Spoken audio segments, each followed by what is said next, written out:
दुर्गा सप्तती द्वारा तृतीय अध्याय में सेनापतियों सहित महिषासुर का वध।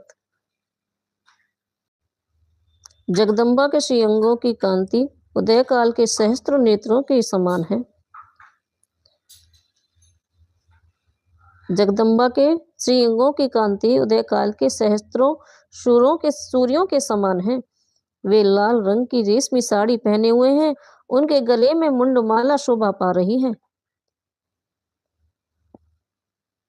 दोनों स्तनों पर रक्त चंदन का लेप लगा है।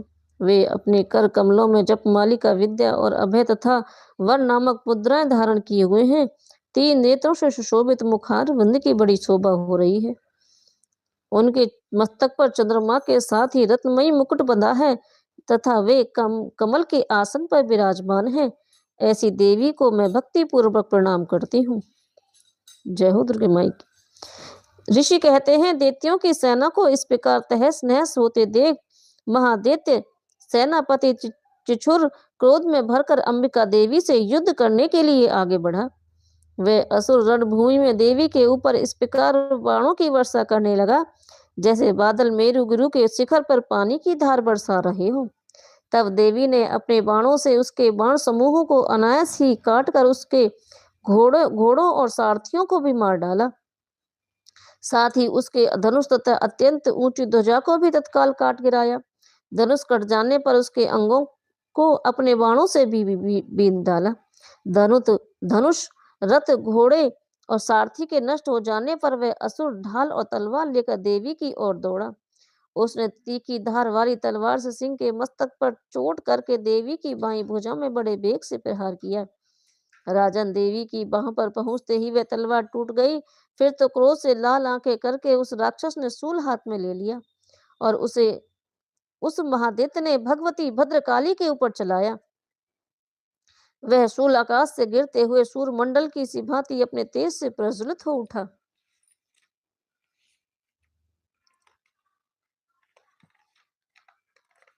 उस शूल को अपनी ओर आते देखकर देवी ने भी शूल का प्रहार किया।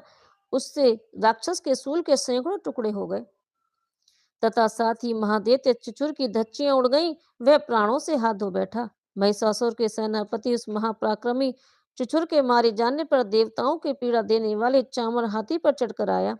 उसने भी देवी के ऊपर शक्ति का प्रहार किया, किंतु जगदम्बा ने उसे अपने हुंकार की आह से निष्प्रभ करके तत्काल ही पृथ्वी पर गिरा दिया।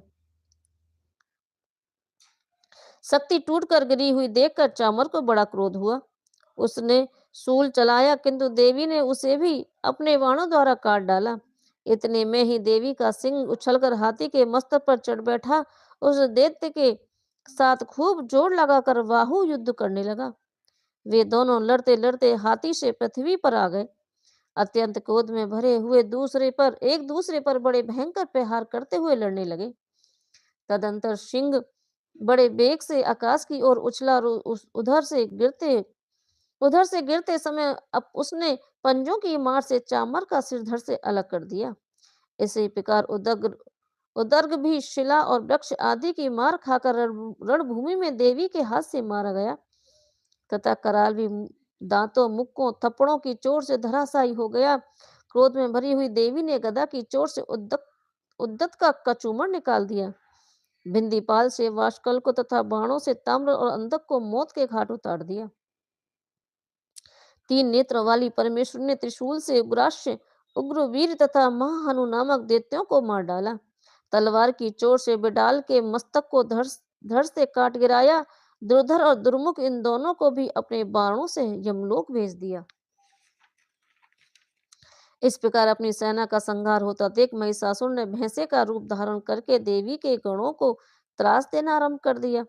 किन्हियों को थुतुन के मार से, किन्हियों के ऊपर खुरों का प्रहार करके, किन्हीं को पूंछ से चोट पहुंचाकर, कुछ को सींगों से विदीर्ण करके, कुछ गणों को बेग से और किन्हियों को सिंहनाद से, कुछ को चक्कर देकर और कितनों को निश्वास वायु के झोंके से धराशायी कर दिया।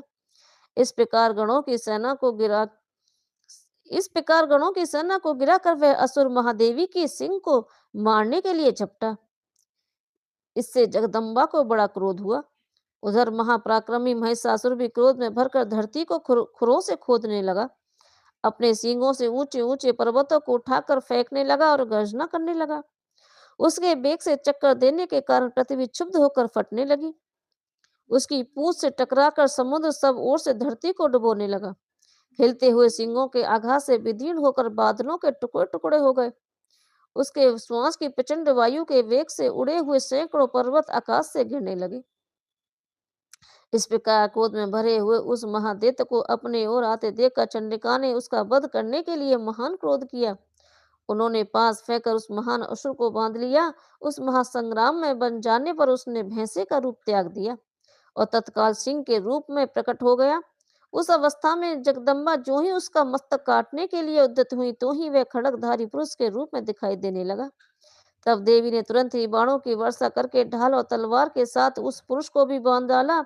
इतने में ही वह महान गजराज के रूप में परिणत हो गया तथा अपनी सूंड से देवी के विशाल सिंह को खींचने लगा और गर्जना करने लगा।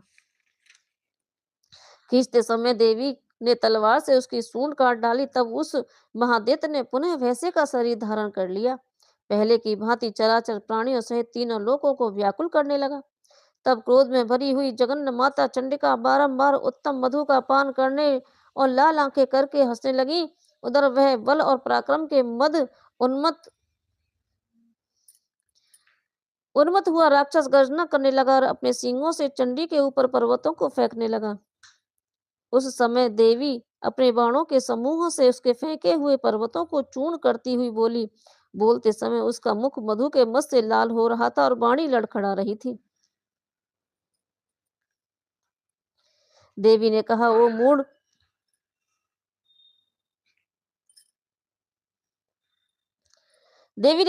मैं जब तक मधु पीती हूँ तब तक तू क्षण भर के लिए खूब गरज ले।